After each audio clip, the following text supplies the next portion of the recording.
સુરત શહેરમાં ગોળાદરા વિસ્તારની આદર્શ સ્કૂલમાં ધોરણ 8 વિદ્યાર્થીના આપઘાત મામલે આજે ડીઈઓ કચેરીમાં એનએસયુઆઈ અને યુથ કોંગ્રેસનું વિરોધ પ્રદર્શન। ગોળાદરામાં શાળામાં ભણતી વિદ્યાર્થીનીની ફીના બાબતે આપઘાત કર્યાનો સખત વિરોધ આજે કરવામાં આવ્યો। શિક્ષણ અધિકારી સામે જ પોતાના શર્ટ ઉતારીને એનએસયુઆઈ અને યુથ કોંગ્રેસના કાર્યકર્તાઓએ વિરોધ કર્યો। દીકરીને તો અધિકારી બચાવી ન શક્યા, પરંતુ અમે અમારી ઇજ્જત તમને આપીએ છીએ, પણ જવાબદારો સામે કડક કાર્યવાહી કરો તેવી રજૂઆત કરવામાં આવી।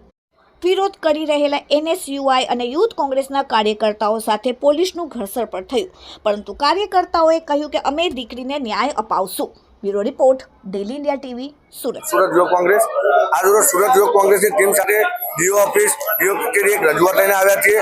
ગોળાદરાની અંદર એક આદર્શ પબ્લિક સ્કૂલ નામની જે સંસ્થા ચાલે છે, આ સંસ્થાની અંદર 8મા ધોરણમાં ભણતી વિદ્યાર્થીને એક સામાન્ય ફી બાબતે ત્રાસ આપીને એનો જે જીવ ગુમાવ્યો છે એના ન્યાય માટે આવ્યા છીએ।